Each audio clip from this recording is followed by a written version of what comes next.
Well,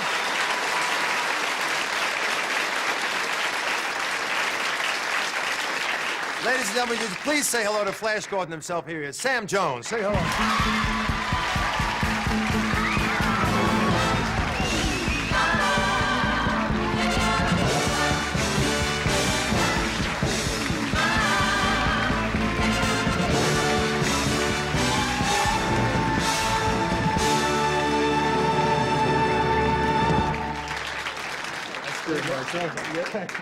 Did you frighten yourself? That's you know they told me that awkward that time. they told me that you did a lot of the stunts in this picture yourself. Actually, All the action. Yes. all the action. All the action. But no worry. I mean, you might get hurt. We did. That's. Yeah. We wanted to make it look real, and we did. Let me catch my breath. Okay. Tell me about Sam Jones. Now, how did this part come about? Well, first of all, I think the first time everybody would have seen you would have been in a very short appearance in 10 with Bo Derek. Movie 10 with Bo Yeah. Derek. What did you play in that? I played the husband. The one getting married. The groom. Yes. Yeah, right. Yeah, the one he chases after all the time. Yeah. Short appearance. What? Now, how did the Flash Gordon thing come about? I had to take my clothes off, and I got the part. Basically. Is that right? Is that for real? Did you have to do that? Well, some of it, yes, but they were casting. At the age of 25, the very first Flash Gordon looked a bit like myself. I looked a bit like him at his age. And I had the athletic background, the training. And I went on an American game show, a quiz show, you call it. And What was that called? called the dating game. Do we see the dating game here? Have we ever seen it? I believe it's there. It's three. How does it work? There are three, like three bachelors three- behind a partition. and the girl asks you and questions. The girl's asking questions at the end of the. And she doesn't see you, but she has to No. pick off the answers who she chooses. Did she pick you? No, I lost the date, but a couple film people and casting directors were watching the film, and they said, we want to talk to his agent about the part of Flash Gordon. Fantastic. Yeah. That must have given you a lift, eh? Oh, yeah, a little bit. And when did you know that you had the part? I mean, how many people actually auditioned for this thing? I'm not sure. I think, I know Dino De Laurentiis flew about 12 or 13 actors to London to screen test, but the initial casting in Los Angeles and all over America, I don't know, maybe 100, 200, I really don't know. And when did you know that you had it? I found out in a very strange way. I was in Dino's office after my 3 weeks of testing, after they changed everything about me, my hair color, they tried to change my eyes. I went up and down. What do you mean when you say they tried to change your eyes? How did they change your eyes? They were stacking lenses, blue lenses in my eyes. Did they leave you with blue lenses for the film? Well, no. When it came down to the last testing day after the third week, and they had the cameras and all that rolling, and I didn't put them in because my dialogue was coming out. I was squinting. I couldn't see anything at all. And I said, if I'm going to do the screen test right, I'm not going to be. I want to be at ease doing it, and I was squinting and all of this. So I decided that a better contrast would be the blonde hair and the brown eyes. And they filmed it without saying a word, and they said it worked. Oh, that's good. So I'm a bit of a frustrated filmmaker myself. So. Well, you got your own way, at least, you know. Sometimes, not all the time. Yeah. Was it demanding, a very draining role? There's an awful lot you do in this film. Yeah, a lot of tumbling, rolling. We staged every fight scene. We spent, I don't know, on the scene you saw right there, the so-called football scene, we spent about 3.5 weeks staging it. There were times where the director said, now, get in there and ad lib. And, Yes. and we did, and we got real crazy with it. We got carried away. But all the actors wanted it to come across real. We had about 100 stuntmen, and we mainly had them hanging from cables and whatnot. But it was dangerous, but everybody was into it. I mean, they wanted it to work. And we had injuries. How many extras were there? How many people would be working on the whole thing? I mean, just as a guess. In London, there were, on Flash Gordon payroll, there were about 505 people in England. Yeah. That included the cast and the crew. You mentioned being choreographed and everything. We got an interesting scene here that we want to show. This is you in a fight with a bullwhip with another fella. And it's Whipping on a... people, is it? Yeah, but it's on a... Right, on a disc, a tilting disc. We spent about a month on that, rehearsing.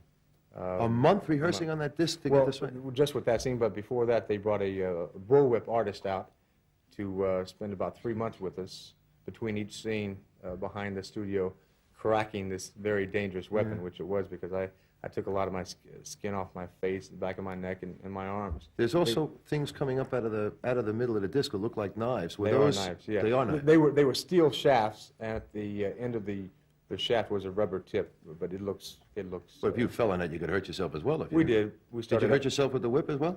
a couple of times. Let's have a look. This is the scene here. Take a look at this flash court. Let the combat begin! To the death!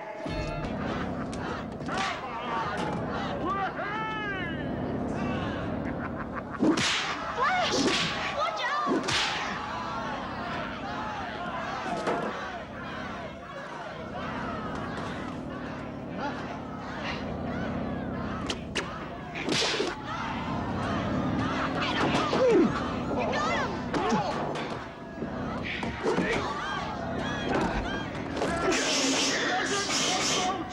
Brute! Give me that! Bastard! Flash! Attaboy! That's it! Finish him! Finish him off! Don't let that! Come on, Gordon! Finish him! Finish him! Get up! Get up! Come on, Gordon! Come on! Come on up! That's it!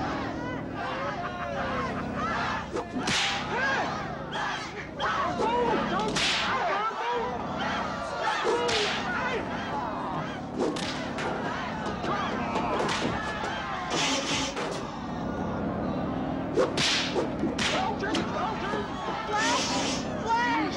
Flash, I love you! Promise me if you kill me, you'll team up with Fulton and fight me.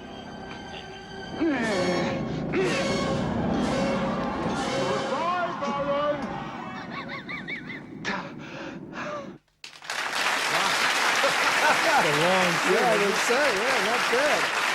How long of course, doing stunts like that, I mean, you were an athlete, and that's one of the reasons they chose you, but a month you spent doing that? About 3.5 weeks to 1 month, I think. Wow, Just long over time and coming out every day and over working on that over thing. again. Yeah. And the funny thing about that scene, they spray painted, I don't know why, they spray painted the top of that disc silver. And the paint kept coming off on all the actors. So we had to keep, after every take, we had to take the rags and wipe off all the silver paint and the makeup and then the blood and all that had to be redone. Tell me about you personally, just to talk about Sam Jones. Your childhood wasn't exactly smooth. I was a bad boy. a bit of a problem, Bad from what I hear. boy, Yeah. I did a lot of traveling. At 10 years old, I left home on my own. No. No, I don't. No, the reason I ask is because they write about that in a lot of the stuff that they Right. send around to us. But also, what was interesting was that you do a lot of youth work with this group. What's it called? The John Rossi Youth Group. Yeah. And John Rossi basically is building a city called Kid City, and about an hour and a half from where I live, my hometown. And it's 125 acres dedicated just to children kids who are getting involved in drugs and crime, but not hardcore cases. John Rossi at times will walk into a courtroom where a child, anywhere between the ages of 8 and 18, would be the judge would be about to put him away in a home or something. John Rossi would tell the judge, hey, give me this child for about a week or two and see what we can do for him. And Kid City, they have, let me explain first that children and myself, I can only talk about myself and basically the kids I've worked with, is that they get themselves in trouble because they are bored to death. They don't know what to do with their time. Is that what happened to you when you were That's what young? happened to me. I was bored stiff. So Well, you were even in trouble in the Marines, though. I Marine think. Corps. Well, I went in at 17. Oh, I see. 17, 18, 19. I got out when I was 19. Is it true you were in prison in the Marines? Yes, in the brig, military brig for about a year. A year? Yes. What yeah. for? Not following orders, going AWOL a couple of times, trying to be accepted by everybody. And sometimes when I refer to this friendship acceptance thing, where you hang around with an older crowd and you want to do what they're doing, you want to be accepted by them. And the way you do that is whatever they're doing, you have to do it.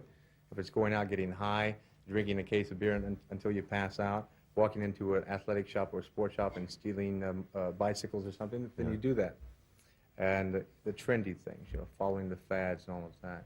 I decided after a while, after I served my time, that it's not worth it. I mean, if you get in trouble with crime, you got to pay with time. It's a reality. It is. I think it's terrific that a man, you know, as young as yourself, has suddenly decided that not only is he going to reap the benefits of whatever this life has given him, but you're also giving back a little, too. I think that's terrific. Thank you. We both learn. The children learn a lot, hopefully, and I learn from them. That's great. And you're out here for the rest of the tour. You'll be going around making more. You've talked on every radio program I think there is to talk on. Don't tell them that. Don't You're not supposed to know that. Okay. The Flash Gordon starts tomorrow at Sydney and all other states at Easter. Would you thank Sam, please, very much for coming in and talking to us? Wait a minute, I want to show you. Now, listen. The first Flash Gordon in a serial was a man by the name of Buster Crabbe. Buster Crabbe. Right, and he also played Tarzan at one time, Buster Tarzan. Crabbe, too. I understand you met him recently. I can't go into all the details, but you did meet him. What is he, 70-something now, is Yes, he? in his 70s. He's Yeah. very active. Well, you know that scene where you say, get your hands off her, and then they all grab you, and the whole fight starts here in the beginning? Well, I want you to take a good look at this. Now, this is what they used to have, if you remember the old cliffhanger serials that they used to run in the movies, where you had to come back the next week to see the next chapter.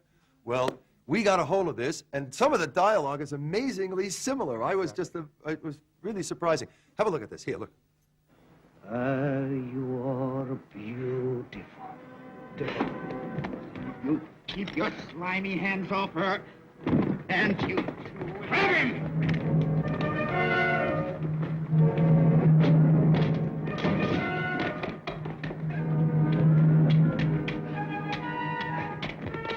Hey!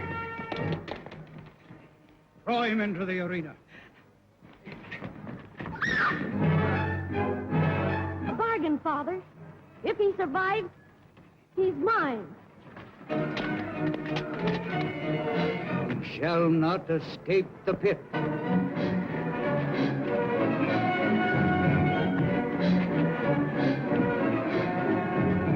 The pit!